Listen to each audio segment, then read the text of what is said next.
Do you believe that it's possible that a victim could solve their own murder? If so, have I got a story for you? It's called the Greenbrier Ghost.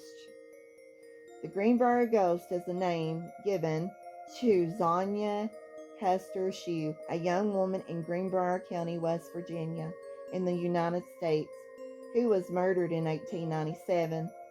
Initially judged to death by natural causes, the court later declared that the woman had been murdered by her husband.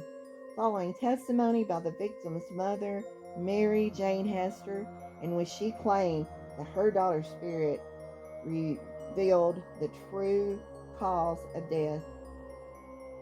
In October of 1896, Sonia Hester met a blacksmith by the name of Aramis Shue and married him soon afterwards, taking his surname. On January the 23rd of 1897, Sonia was found dead in her home. The cause of death was listed as childbirth. She was buried on January the 24th of 1897 in the local cemetery known as the Soul Chapel Methodist Cemetery. Her mother, Mary Jane Hester, later claimed to have seen Sonia's ghost at her bedside. According to Mary Jane's story, Sonia insisted that Aramis had murdered her. Armed with the story allegedly told by her daughter, Mary Jane Hester visited the local prosecutor by the name of John Alfred Preston and spent several hours in the office convincing him to reopen the matter of her daughter's murder. Whether he believed her story of the ghost is unknown, but he did have enough doubt to dispatch deputies to re-interview several people of interest in the case, including Dr. Knapp. He was likely responding to the public sentiment, as numerous locals had begun suggesting that Sonia had been murdered. Preston himself went to speak to Dr. Knapp, who stated that he had not made a complete examination of the body. This was viewed as significant justification for an autopsy, and an exhume was ordered by the jury. Sonia's body was examined on February 22nd of 1897 in the local one-room schoolhouse. The autopsy lasted 3 hours and found that Sonia's neck had been broken. According to the report published on March the 9th, fingerprints indicating that she had been choked.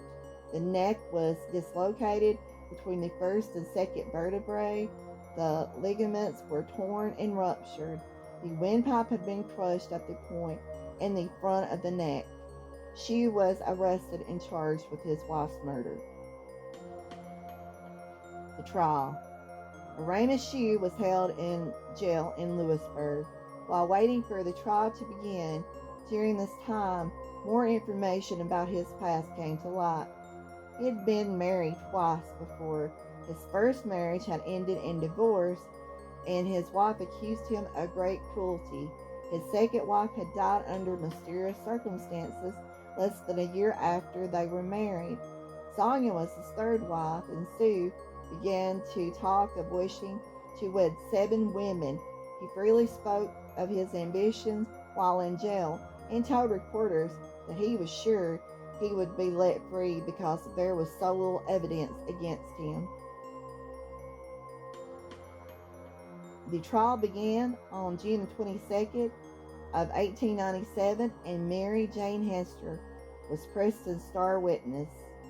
He confirmed his questioning to the known facts of the case, skirting the issues of her ghostly sightings, perhaps hoping to prove her unreliable. Shue's lawyer questioned Mrs. Hester extensively about her daughter's visit on cross-examination. The tactic backfired when Mrs. Hester would not waver in her account, despite increased badgering. As the defense had introduced the issue, the judge felt it difficult to instruct the jury to disregard the story of the ghost, and many people in the community seemed to believe it. Consequently, Shue was found guilty on murder on July the 11th and sentenced to life in prison. However, The Greenbrier ghost was never mentioned by the prosecutors and played no part in the case against Shue.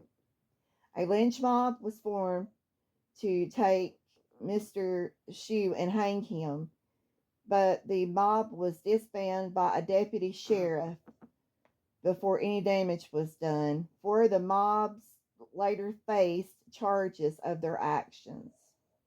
The aftermath. Raina Shue died on March 13th, 1900 in West Virginia State Penitentiary, the victim of an unknown epidemic. He was buried in an unmarked grave in the local cemetery. And this ends the story of the Greenbrier ghost.